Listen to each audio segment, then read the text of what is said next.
there, and welcome to Find Your Voice. My name is Joe Crammond, and I'm the host of the show.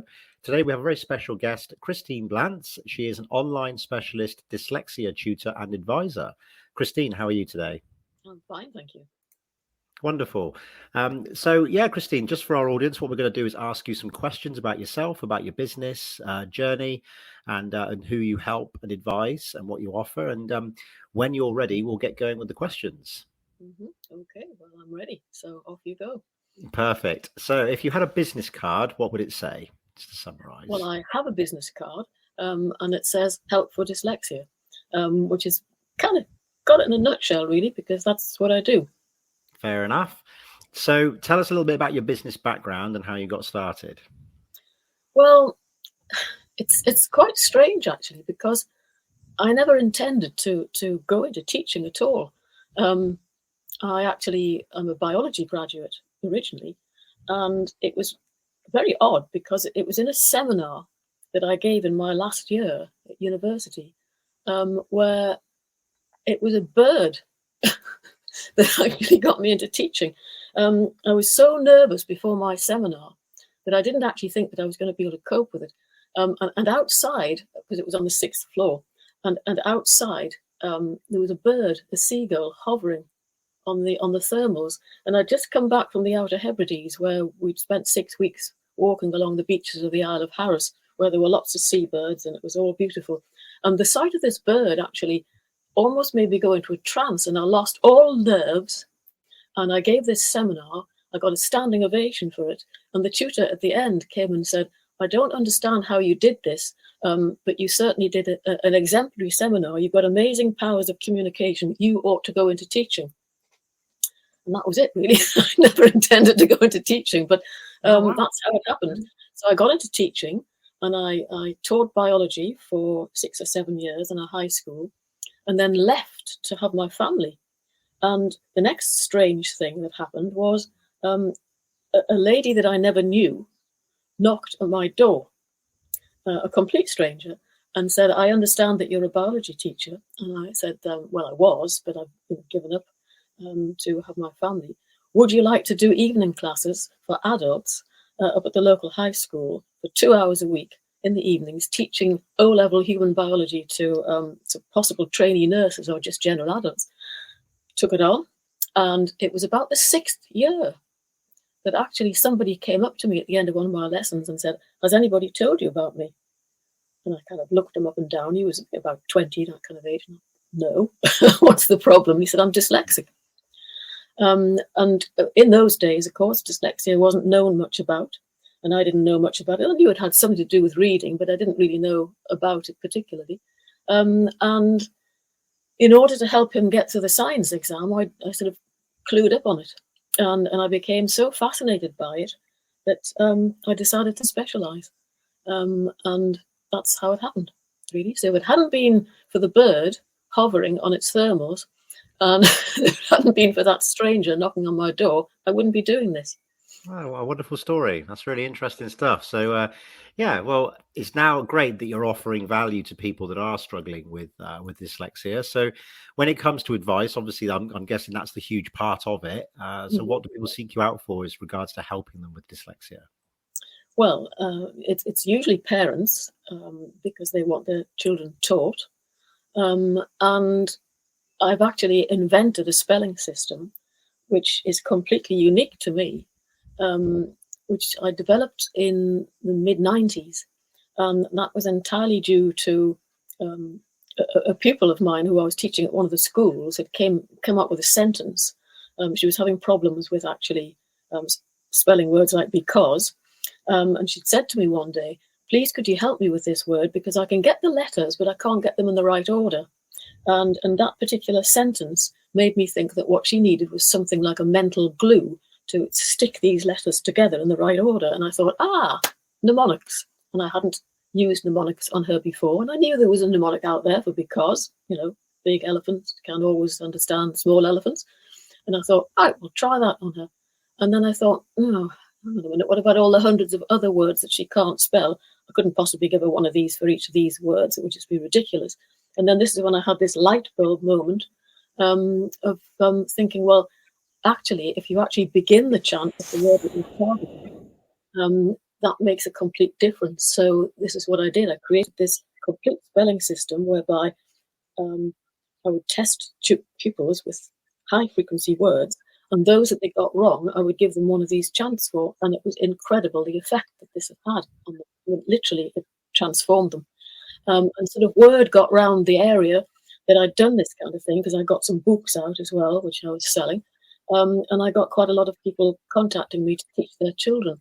And it was quite marvellous, actually, because they would come here to this classroom, and a lot of them would be in a terrible, sort of upset, neurotic state.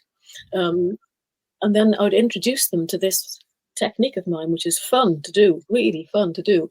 And you sort of see them unfold. And one of my mothers said it looked as though her son was unfurling like a fern, and they just grow in confidence. And it's incredible. And very quickly, they actually improve their reading and spelling ability, and it affects everything. All their lessons start improving, because most lessons are in English, and it's incredible to see the effect upon them. That's amazing. Yeah, so it's the rhymes and the actual the sound and associating the rhyme with the letters is very, very interesting. It's well, it is, because it's what happens is that each chant, each word that a child can't spell, they get a chant for, and each chant is a story, and so you tell the story, and then you literally have this chant that you offer them. And then they actually draw a picture. It's entirely multisensory. They draw a picture of this chant. They get involved in the story element of it. They say it out loud. They never write the chant out, but they say it out loud numerous times. And so that resonates in their mind. And then once they can remember the chant, that then means that they can then remember how to spell the word, and it sticks in the memory. And it's incredibly multisensory, which is exactly what these children need. Yeah, it's great. That's wonderful. What value you offer to people's lives, that, because it sets them up, doesn't it? It gives them the confidence then to be able to start writing in front of people and actually filling out forms and homework and all sorts of things. So very valuable. So who are your target audience, as well as obviously parents? Have you got other? It's a huge audience, actually, when you think about it, because it's any parent with a dyslexic child in this country and in America, because I've got some pupils in America as well. It's anybody who's doing homeschooling, and if their child is dyslexic, or not even dyslexic, just struggling with their literacy levels. They don't have to have had a formal diagnosis of being dyslexic. It works for anybody who's struggling. All schools, because schools in this country and in America, because every school will have a certain number of dyslexic pupils. And what worries me slightly, well, not slightly, quite considerably actually, is the number of children that leave the education system semi-literate. And of course, all schools will have their methods of teaching phonics and teaching literacy, but not all children can actually cope with these methods, and many of them fall by the wayside. And this is where my teaching program actually comes into the fore, because this is the kind of program that, if schools had in them this program of mine, this complete teaching program, then anybody can teach it. But it can be taught by a parent, it can be taught by a teacher, it can be taught by an assistant teacher, because all the instructions are in this program. There are 10 instructional videos. It's easy to follow. It's like a recipe. And it would mean that these children who are struggling could then have a chance of being able to be given a method that has proven to be effective over these last numerous decades, and it really does work. I mean, this is not sort of any sales hype or anything. It absolutely, I've seen it time and time again, over and over again. I've taken hundreds of pupils over the years that I've been teaching and turned them round and changed them out from being sort of semi-literate right up to being, well, some of them were bookworms. Some of them have gone on to get first-class honours degrees, and these were children that were given up in schools and never being able to achieve anything. So it's great to see. That's brilliant. It really is good for to know. Well, obviously you've got, as you say, plenty of success stories. Have you got one in particular that you would like to share with us? Well, yeah, I've got loads. I mean, literally loads. But I suppose the one that sticks out is a pupil of mine who, she came to me when she was 7, Very, very struggling enormously with all aspects of reading and spelling. She hated school. She became almost school phobic. She told me that she often used to feel ill before going into school. And she started with me and absolutely loved these chants, these mnemonic chants. And she accumulated hundreds of them. And it literally turned her into being a struggling, semi-literate child with school phobia, into being a child who was literally a bookworm. She loved books. She couldn't stop reading. Her mother would tell me that she would go past her door at night time and see a chink of light underneath the door at about 11 o'clock at night. And she would say, "Don't you think it's time you're asleep now?" And she would say, "I've got to get to the end of this chapter. I've got to get to the end of this chapter." And I mean, this is wonderful. She would come into my lessons saying, "Look what I'm reading now, Chris." And she would have this great thick tome under her arm. And it was nearly always Harry Potter books, where there was like 800 pages to read. I mean, incredible. She then went on to get a degree in art, and ended up teaching. She's now a teacher, and she's actually using my methods on some of her pupils. And this is not unusual, because there's quite a few occasions where it's become full circle. Struggling child, gone on, succeeded, university degree, whatever, teaching qualifications, teaching children, using these methods of mine with their children. And it's lovely to see that. That's great. What a fantastic transition and turnaround that is. I love it. I love to see it happening. It's really, it's great. So what would you say is a big challenge that your audience has experienced in the last 3 years? So obviously we all know everything that's been happening. What would you say, how has that affected things? And would you say that's made an impact on how you teach? Well, it's certainly affected me, because once the pandemic came, I couldn't have my pupils coming here to the classroom. And I assumed at that point that my career was over. But in fact, now I'm teaching online. And it means that I don't have to teach local pupils. I can teach anywhere in the UK. And I've got pupils in America. And it works in really well. It's great. Love it. I love having pupils in different parts of the world, because it's quite exciting. It's not to anything else. But it means that there's a huge scope out there of people that are aware of my existence.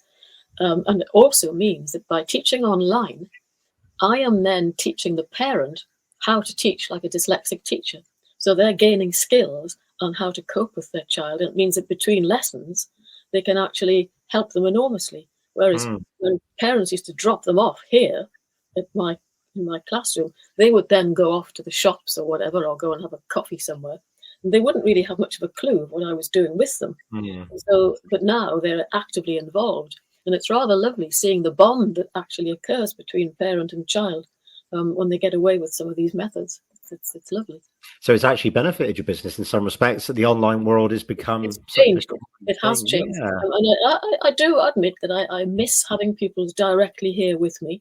But I don't think that I'll ever go back to doing that now. I think I'll stay with online teaching, because it means that I can teach anybody anywhere, really. And within limits. I mean, obviously the time zone can be a bit of a problem. Australia could be a problem. But, America fits in okay. And anywhere in the UK, obviously. And South Africa, and any English-speaking country, or anybody that's English in any part of the world that's within a reasonable time zone. No, I've had a pupil in Saudi Arabia, 2 pupils in Saudi Arabia. So, yeah, it works. All right. Well, looking at your audience then, what keeps them up at night, would you say? So what's worrying people? Well, parents particularly, because they're much more involved, obviously, with their child than perhaps a teacher is. Although I know I've got a wonderful teacher over in California who is incredibly dedicated to this. And she has put herself out in all kinds of occasions to actually help struggling children using these methods of mine. And she's extremely dedicated. But parents, I think, are very concerned about the future of their children, because many schools are not giving them the kind of help that they need. It takes often ages for them to get diagnosed. And all of this time is time passing by, and almost like wasting time. And parents get completely frantic. And many of my parents in the past have had to become quite militant in order to get help that they need for their children at schools. So yes, very much so. They're worried about their children's future, and what it's going to mean to their career if they're unable to be literate. It's going to affect them in all aspects of their life, which it is. And then the converse happens that when they're opened up to literacy and they can read and spell and write, it opens up the whole world for them, and it opens up, they reach potentials that perhaps, they never thought possible. And so, it's vitally important to be able to do the basic skills of literacy. And it does terrify me to think of how many children actually leave school semi-literate. Really, well, it helps and many of them end up in prisons as well. I mean, this is incredible to hear how many illiterate people are sitting in prisons. So that's another target audience, really, if prisons would have me. Well, yeah, I mean that could be interesting for prisoners to. Well, I've tried in the past to get into a prison, but nobody would have me because they would say, "Well, we've got our own methods." That's the usual answer. If you target a school, well, we have our own methods. I know you have, but what about the children for whom this does not work? This works, that kind of thing. Yeah, no, that's fair enough. Well, obviously, with what we're doing, working with you now, we're going to be getting you to speak in front of podcast hosts, potentially within that sector. So you may get some interest from that, Christine. So where do we find more about you? So if people are really interested in learning more about where to get these programs from to reach out to you. Well, everything's on my website. So that's helpfordyslexia.co.uk. All of the books are there. The teaching program, which is called Enchanting Strategies, that is there. There are loads of lovely testimonials, video testimonials from people who have used these methods and what it's meant to them. And the website itself's got lots of information about dyslexia anyway in general. So yeah, that's that. Or if you want to look at more videos, I have a YouTube channel. That's usually where people find me, actually, because when I ask them, where did you discover me? They'll nearly always use this same phrase, I stumbled across your videos on YouTube. So I've got to do something about them stumbling and make that YouTube channel a little bit more. There's always the buzzwords that people use, isn't there? Like when someone sends a message on LinkedIn, I'm just reaching out to you to see if you're interested in buying my thing. Yeah. It's, always those same buzzwords. Well, Christine, it's been an absolute pleasure, and we much appreciate the advice you've just offered, even on this short segment. It'd be wonderful to work with you. And thank you very much for your time. And just for our audience, to make them aware of our journey and what we do, if you want to feature on podcasts as a guest and speak your truth and tell your story, reach us at podcastguesting.pro, and we'll look forward to hearing from you. Christine, it's been wonderful, and thank you very much for your time.